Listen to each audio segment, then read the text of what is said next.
G'day guys, I'm Dean from Blog for the Blood God. And I'm Dalton from Risky Rollers. And we were able to get our hands on an early release codex of the Chaos Daemons. So we're going to be going through that with you guys today, and we're going to be basically previewing the codex in its entirety. Now, this video is going to be broken up into 4 sections, one for each Chaos God. So we're going to be going through all of those. So if you're watching this video and you're like, oh, this is all just Slanesh stuff, where's my KHORNE love? Make sure you check out the other videos on my channel, because we're going to be breaking it down to try and make it so that we don't have one 4-hour-long video, right? Make it digestible. So yeah, with that being said, we're just basically going to be going through and reading it. We're not going to be providing too much opinion and too much commentary, because it's going to take a little bit of time to sort of digest all these changes, process and the new rules. Try it out, get it on the table and really fuck some guys with it. So, so if we're going to start with just a general sort of preview, and then once we've digested it a little bit and we've got some feedback from you guys and we've got some community ideas going around and, some ideas happening, we'll then be doing some more detailed tactical content. We'll jump on the Risky Rollers channel, do some battle reports with these boys. So got a lot of demons on the way. So yes, there's going to be some really interesting content coming out soon. But for now, this is a preview of the Chaos Daemons Codex. Let's get into it. Blog for the Blood God.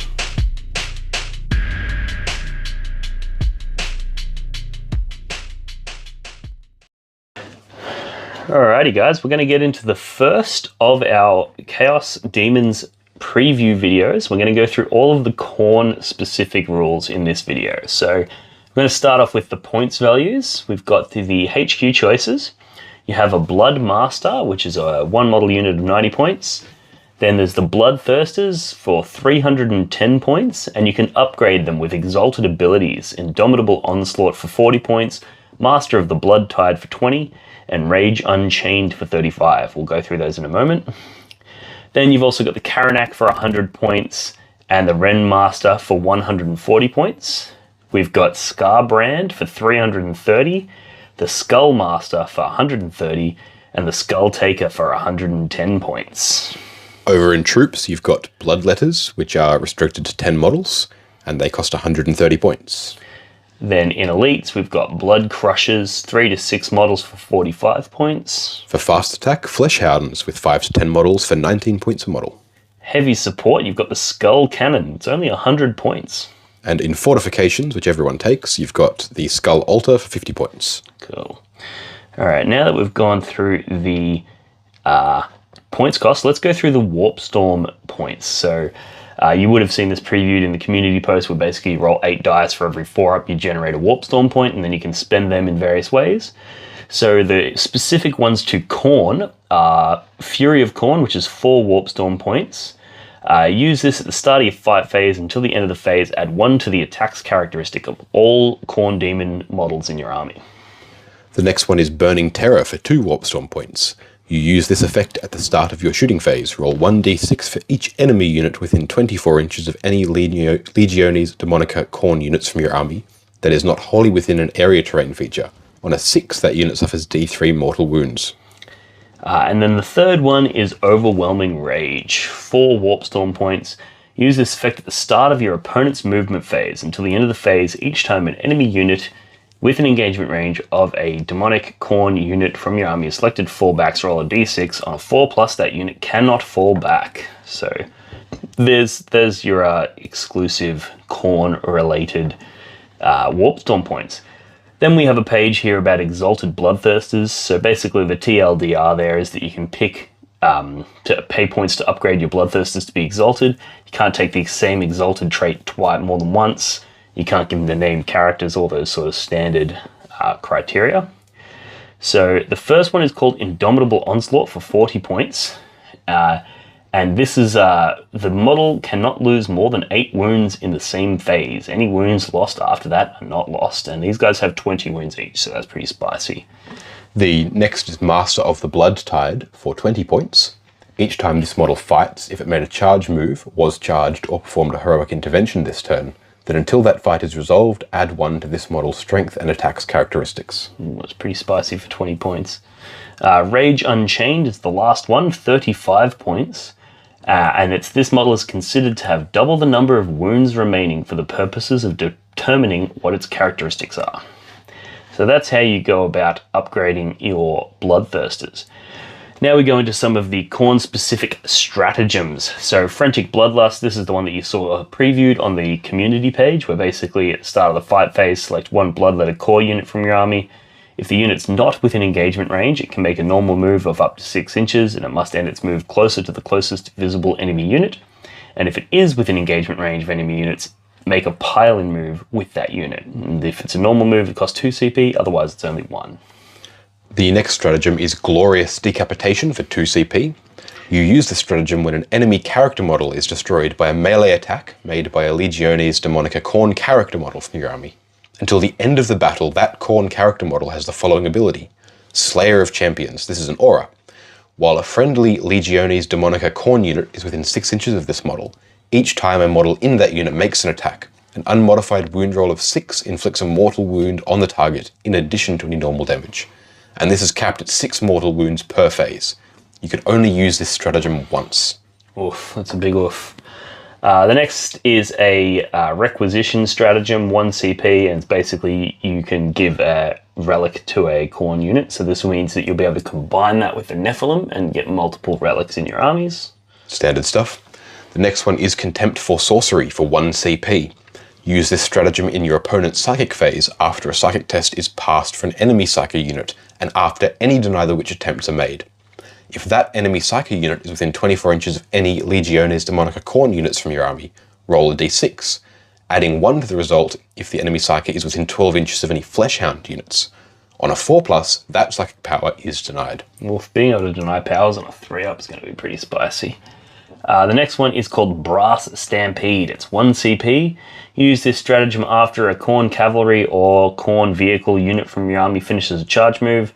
Select one enemy unit within engagement range of that unit, roll a d6 for each model in the charging unit, adding 3 to the result if the charging unit is a vehicle. On a 6 to 8, they suffer d3 mortal wounds, and on a 9, they suffer d3 plus 3 mortal wounds. Oof. The final one is Banner of Blood for 1 CP.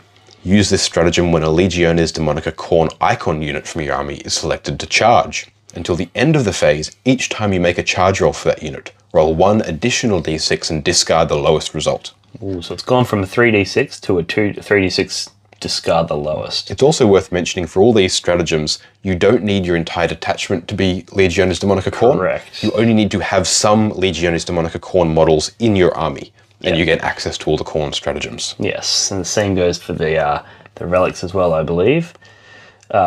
So for the Warlord traits, you have to have a Khorne character as your Warlord in order to unlock the Warlord traits. You need to have a Khorne character that gains a Warlord trait. Yes. Interestingly here, if it's a Herald, it only gets to roll a d3 or select from the first 3 Warlord traits, whereas all other Warlords will get to select from all 6. So the first one is called Aspect of Death. It's an aura. While an enemy unit's within 6 inches of the Warlord, subtract 1 from their leadership and subtract 1 from their combat attrition tests. The second one is called Brazen Hide. Each time this Warlord would lose a wound, roll a d6. On a 5+, that wound is not lost.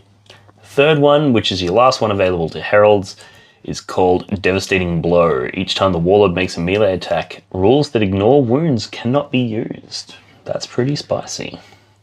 The fourth one is Glory of Battle. You add 1 to the Warlord's attacks characteristic. While they're within 3 inches of 6 or more enemy models, you add an additional 1. And while they're within 3 inches of 11 or more models, you add another additional 1 to this Warlord's attacks characteristic. So you throw him into Horde, he's getting +3 to attacks, that's pretty good. Immense Power is the 5th of the Warlord traits exclusive to Khorne. Each time the Warlord makes a melee attack, add 1 to the attack's wound roll. The 6th and final Warlord trait for Khorne is Rage Incarnate. You add 1 to advance and charge rolls made for this Warlord, and each time a friendly Legiones Daemonica Khorne core unit declares a charge against an enemy unit within engagement range of this Warlord, you add 1 inch to the charge roll made for that unit. Alright, so chuck him in first and then he brings his boys with him. Now let's go through some of the relics exclusive to Khorne. Now, this one is if you have a Khorne character that's able to gain a relic, so that's same as the Warlord pretty straightforward. Yep. So Armor of Scorn, so Khorne monster model only. Each time an attack with a damage characteristic of 1 is allocated to the bearer, add 1 to the saving throw made against that attack. Now, interestingly, it's saving throw, which the new demonic saving throws is kind of like your invulnerable save, so it actually buffs both, which is pretty cool. Each time the bearer would lose a wound as a result of a mortal wound in the psychic phase, roll a d6 on a 4+. That wound is not lost. The next one is the Crimson Crown. At the end of each battle round, if the bearer destroyed any enemy models during that battle round, you may retain up to 2 unspent Warp Storm points. Ooh, that's pretty cool. Rune of Brass, the bearer has the following ability. So it's an aura. While an enemy Psyker unit is within 12 inches of the bearer, each time a psychic test is made for that unit, it suffers the perils of the warp on any roll that includes a double. And each time it suffers the perils of the warp, it suffers d6 mortal wounds instead of d3. The next one is the Blood Drinker Talisman. Each time the bearer fights, after resolving its attacks, roll 1d6 for each enemy model that was destroyed by those attacks. On a 5+, the bearer regains 1 lost wound. The bearer cannot regain more than 6 lost wounds in each fight phase. We've got Argath, the King of Blades. Select 1 melee weapon the bearer is equipped with, add 1 to the damage characteristic of that weapon, and each time the bearer makes a melee attack with that weapon, it can ignore any and all modifiers to the attack's hit roll and any or all modifiers to the attack's wound roll. That weapon is now considered a relic for all rules purposes. Suck on that, Black Rune of Damnation. Finally, Skull Reaver is the last relic. A model equipped with the Axe of KHORNE is the only model that can take it, and it replaces the axe. It gives it the following profile. Skull Reaver has 2 profiles, a Mighty Strike and a Sweeping Blow. The Mighty Strike is strength +4, -4 d6 damage, and the Sweeping Blow is strength user AP -3 and 1 damage. Each time an attack is made against a vehicle or monster unit with the Mighty Strike profile, it has a strength characteristic of ×2 and a damage characteristic of d3 +3. And each time they make an attack with the Sweeping Blow profile, you make 2 hit rolls instead of 1. Cool, cool, cool. All right, now we're going to dig through some of the profiles that are available to the KHORNE Legions. So we're not going to go through them in full detail, because otherwise you'll be here fucking till next week. So let's just sort of summarize them. So you got Scarbrand. We've largely seen him previewed. He's got a movement of 8, hits on 2s, strength toughness 8, 22 wounds. He's got 8 attacks, and his actually number of attacks increase as he takes damage, which is kind of cool. He's got a 4-up demon save on both shooting and melee. And then his weapons, he has Bellow of Endless Fury, which is a 12-inch 2d6 flamer, strength 5, AP 1, 1 damage. And then his melee attacks, he can either make a Mighty Strike, which is going to be strength ×2, so hitting at strength 16. He's AP 4. He does d3 +3 damage, and you can't take invulnerable saving throws against him, so he's a real fucking beast in combat. And then he can also make sweeping attacks, which will be striking at strength 8, AP 2, and he gets to make 2 hit rolls. So in his lowest bracket, he's going in with 20 attacks, which is pretty fucking spicy. He also has a few interesting abilities. He has Witchbane. He cannot be targeted or affected by psychic powers. And he also has Rage Embodied, which is units that are within 6 inches of him. Add 1 to their attacks characteristic, friend or foe this would be. And each time a morale test is taken for the unit, it's automatically passed. And each time the unit is selected to fall back, the controlling player rolls 3d6. If the total is greater than the unit's leadership, they cannot fall back. Ooh, that's a spicy meatball. So the next profile is the generic Bloodthirster. They move 12, hit and wound on 2s. Sorry, hit on 2s for melee and shooting. Interestingly, their melee hit rolls get worse as they get damaged, becoming 3s and 4s. Their strength and toughness 8, 20 wounds, start with 8 attacks but go down as they get damaged, the inverse of Scarbrand. And they have a 4+ demon save against both melee and ranged. They come stock with a Hellfire Breath and a Great Axe of KHORNE, the Hellfire Breath being a 12-inch Assault D6 flamer, strength 5 -2, 1 damage, and the Axe of KHORNE having a Mighty Strike and Sweeping Blow profile, the Mighty Strike being strength +4, AP -4, D6 damage, and the Sweeping Blow being strength user -3, 1 damage with 2 hit rolls instead of 1. The Great Axe of Khorne is the same thing, but with ×2 strength on the Mighty Blow and d3+3 damage, and 2 damage on the Sweeping Blow. They can also take to replace the Great Axe of Khorne, a Blood Flail or a Lash of Khorne. The Lash of Khorne is a 12-inch Assault 6 Strength User -1 2 damage weapon, and the Blood Flail is a 12-inch Assault 1 ×2 -4 3d3 damage weapon. However, excess damage inflicted by this weapon is not lost. It keeps allocating excess damage, spilling over into other models in the unit. That is so spicy. Imagine doing 3d3 and just doing 9 damage and just having it spill over from 12 rough. inches away. That's really good. So their abilities are the Demon Lord of Khorne, which is an aura. Friendly Legiones Demonica Khorne core units within 6 inches of this model can reroll hit rolls of 1 when they make melee attacks. Or make all attacks, for that matter, which is going to be melee. Yep. And Relentless Carnage. At the end of the fight phase, you choose one enemy unit within engagement range of this model and roll a d6, subtracting 2 if it's a character. On a 2+, that unit suffers d3 mortal wounds. Cool. So if you don't kill him with your infinite number of super powerful attacks, you've got an extra cheeky d3 to get it in. All right, next we go on to the Skull Taker.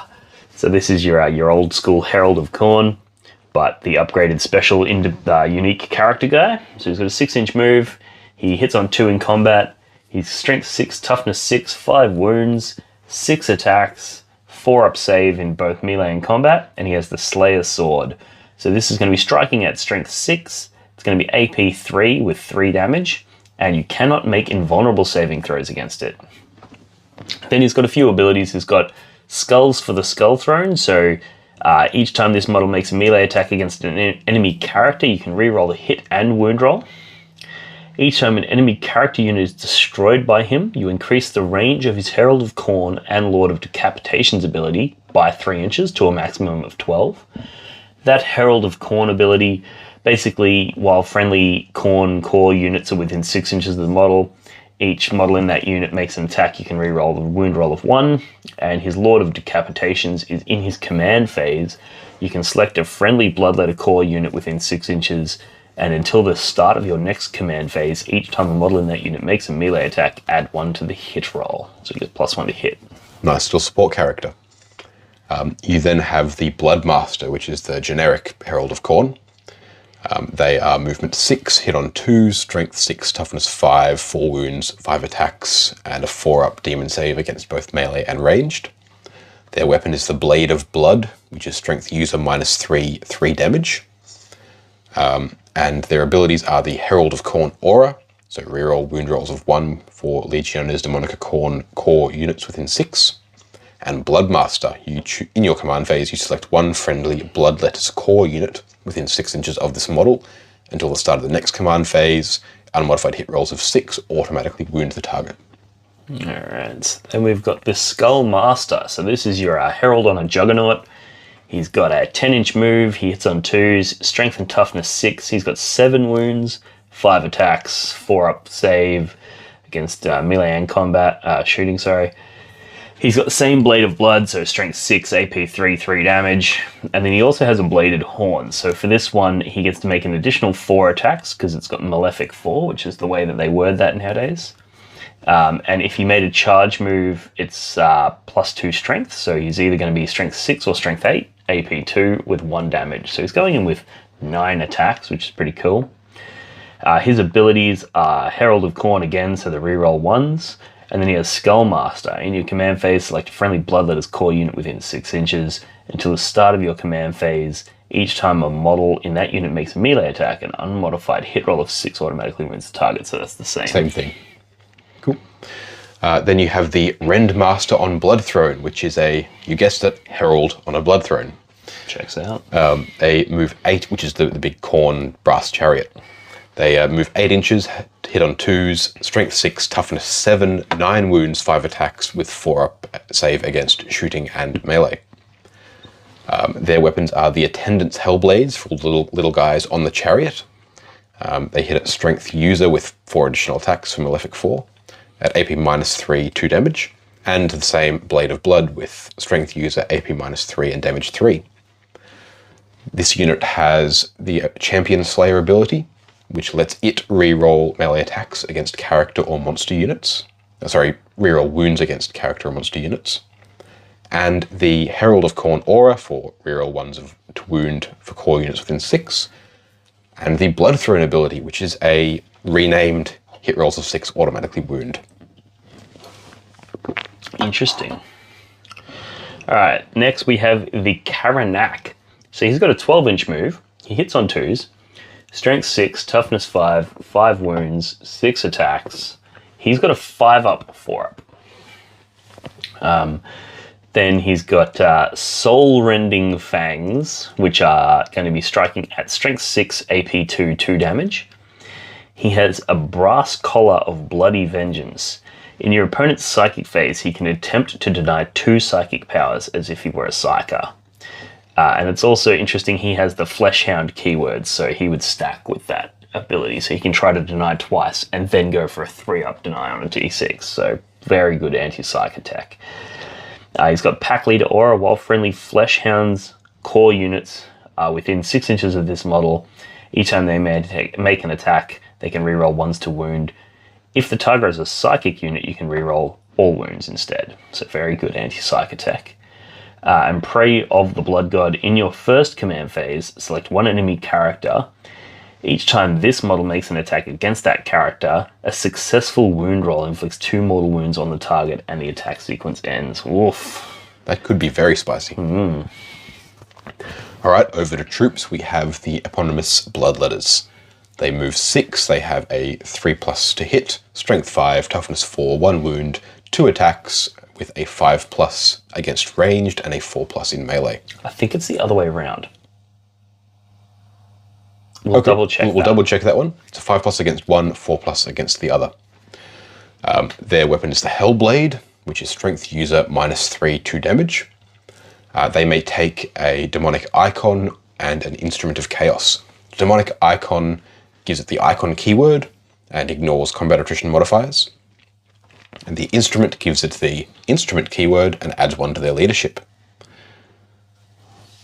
Yep, pretty straightforward. And then the Wargear options is basically one guy that doesn't have an icon can take an instrument, and one guy that doesn't have an instrument can take an icon. You can't have a flag and a horn. Yeah, which you used to be able to do, so I'm going to have to snap all the horns off my guys, all the flags off them, because that guy was doing all the heavy lifting. They're just enthusiastic musicians of KHORNE. Yeah, he was keen as. He was like, don't worry, boys, I got this. You go in and kill shit, I've got this. Alright, so onto the Blood Crushers, one of my favourite units in the entirety of 40k, so let's hope they're good. They're such a cool model. Alright, so I mean, it's a fucking demonic, robotic rhino. What the fuck else do you want? Like, alright, so you've got a movement of 10 inches. They're hitting on 3s, they got strength, toughness 5, they got 4 wounds each, 3 attacks, and they got the 4-ups into both combat and melee. They have their Hellblade, so they're going to be hitting you at strength 5, AP 3, 2 damage. And then they get to make an additional 4 attacks with their bladed horns, which if they charge are going to be strength 7, otherwise strength 5, with -2, 1 damage. And then they have the same icon and instrument rules, so they're pretty tough. That's kind of cool. I like it. Yep. Then we go over to the Fleshhounds.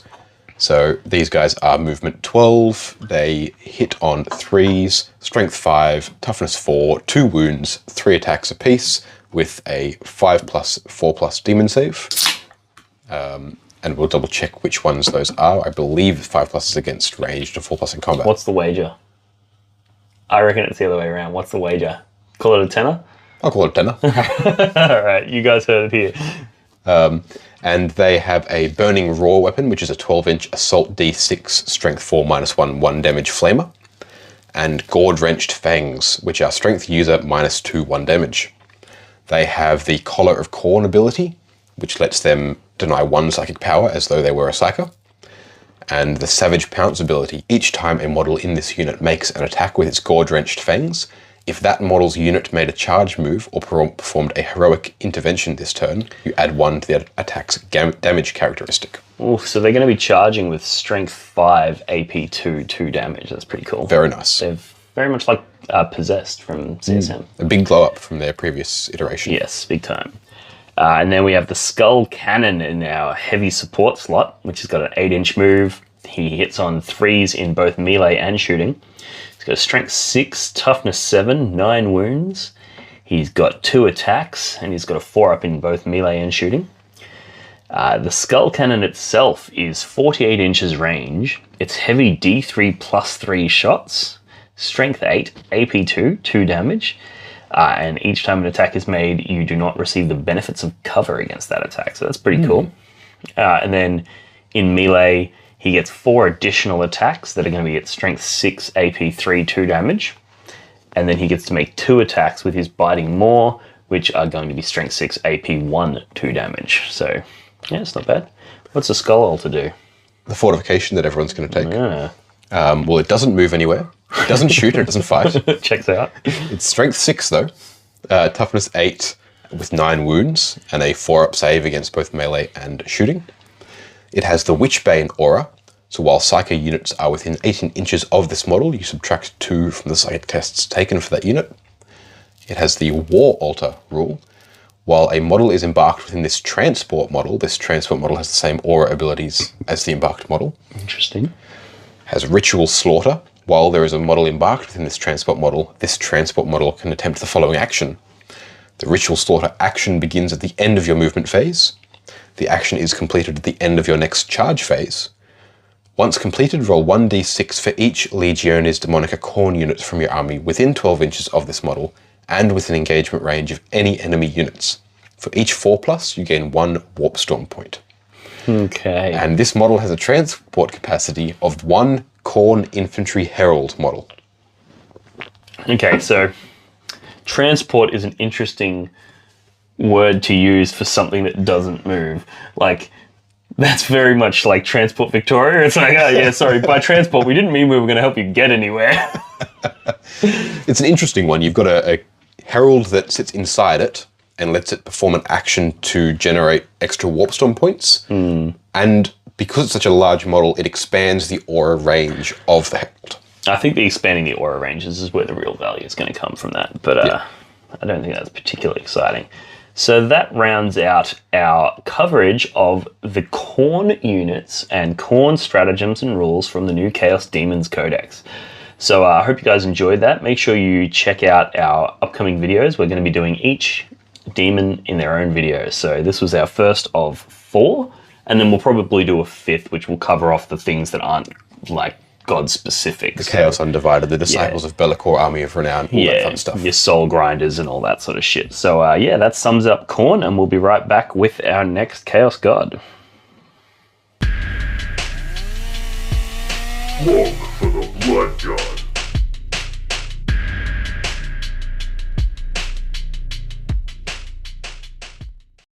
Alrighty guys, I hope you enjoyed that section of my Chaos Daemons Codex preview. Now, I want to say a huge shout out and a huge thank you to Dalton from the Risky Rollers team for coming over. It's currently 2:30 in the morning and he's spent the whole night here helping me go through this codex and bring this preview to you guys. So I want to say a huge thank you to him.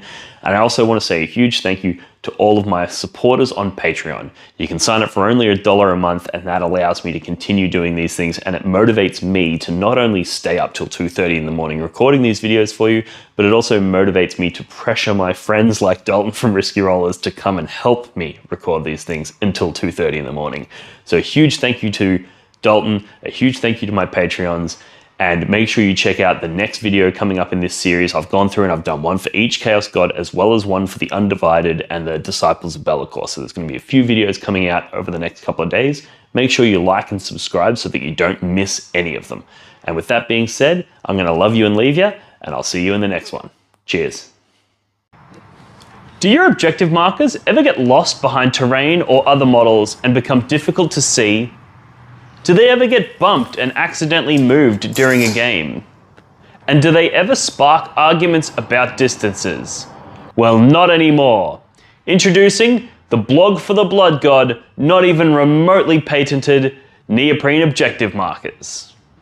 Made from the same material as astronaut suits, or maybe military equipment, or probably neither of those things, this 2mm thick neoprene synthetic rubber is tear resistant, water resistant, and is designed to last. But that's not all. The blog for the Blood God not even remotely patented neoprene objective markers come in a variety of different designs and styles to suit any faction represented in the Warhammer 40,000 universe. These objective markers are a perfect gift for yourself or a friend, and are a perfect way to flex and show your opponent that not only are you a smarter, cooler, and better 40k player than them, but you also have more disposable income than they do. For the low price of $25, you'll get not one, not two, but 6 neoprene objective markers, perfectly designed for 9th edition Warhammer 40k. But wait, there's more. For a limited time only, people who sign up on Patreon to support Blog for the Blood God as a Skull Champion tier $5 per month member will gain access to a custom design service where I will design a unique logo to support their gaming club, like the one I did to the left here for the Potato Farmers local gaming club here in Melbourne. Follow the links in the description of this video to pick up your set today.